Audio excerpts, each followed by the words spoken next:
8:21 now at Newstalk 96.5 KPEL. You heard us talking to Stephen Wagasback, a CEO of LABI, Louisiana Association of Business and Industry. He's in town today, and there's another event going on just across town.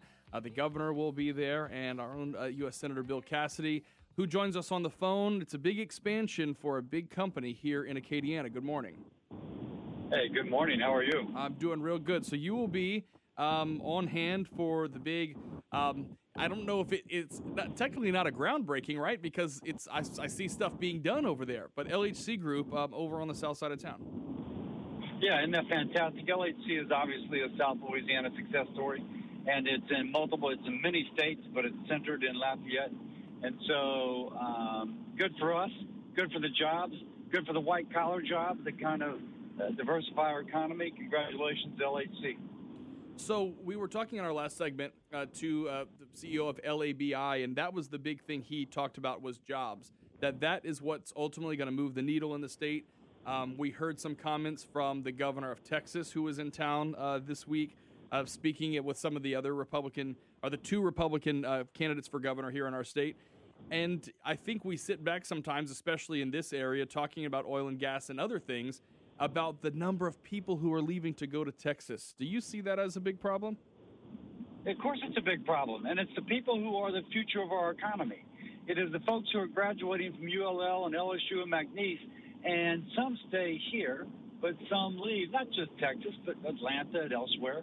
We need to have our state as the place where people come to. And you do that by diversifying your economy, number one, and two, having a great lifestyle. We have a great lifestyle, but for some folks, there's other amenities we need to develop as well. So you are kind of see the comings and goings of what's going on in Washington, D.C. Talk about some of the priorities you have on your plate right now, especially for South Louisiana at this time. Yeah, well, the thing that was just controversial was whether or not we are going to, how much we're going to secure the southern border. And with drugs pouring across the southern border, it is like every state's a border state. So that's been the big thing. I'm supporting the president in terms of how we do that. Secondly is drug costs. How do we lower the cost of medicine? Rob, it's incredible. Drugs which have been off patent for 10 years are 8 times more expensive in our country than in, say, Canada. So also working on that. And then flood insurance. Flood insurance continues to be a big issue, and those big floods up in Nebraska kind of bringing it to a point.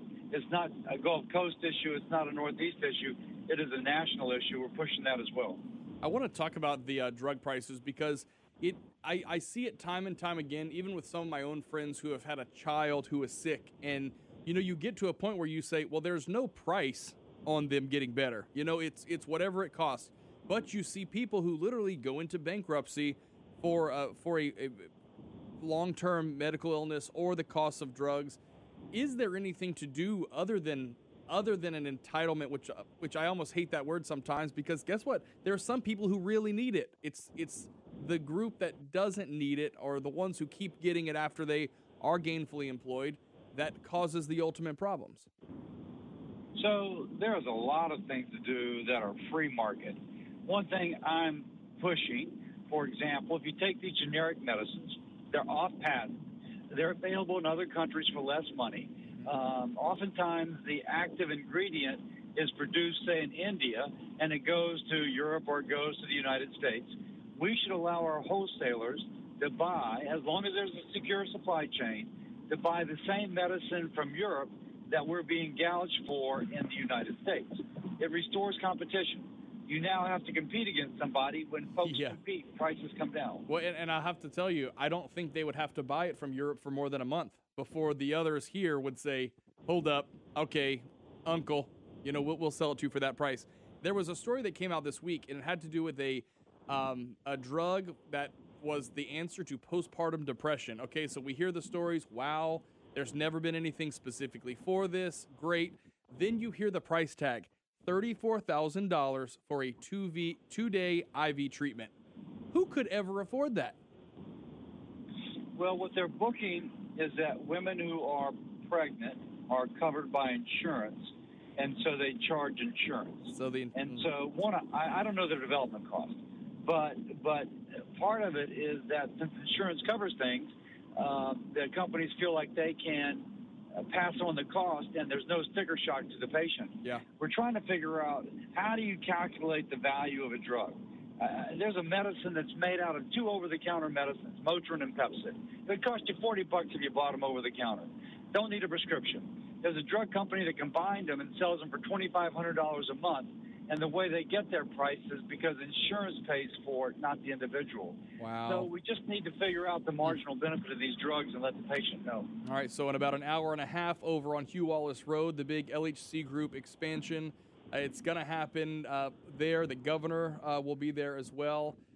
Big expansion for a pretty crucial company that's based here. You talked about how they operate in different areas. Their base of operations is here.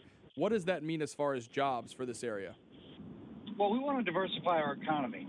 Oil and gas is going to be the cornerstone of our economy, but oil and gas has many facets, right? You have the exploration, you have the production, you have the oil field service, you have the pipeline production. But then outside of oil and gas, we need to have these sorts of white-collar jobs where it's not just healthcare, it's actually management of healthcare, healthcare which is nationwide. And so that's just one more way our economy diversifies. Since oil and gas is always up and down, it helps smooth off those ups and downs. All right, U.S. Senator Bill Cassidy in town today. Thanks for your time this morning. Thanks, Rob.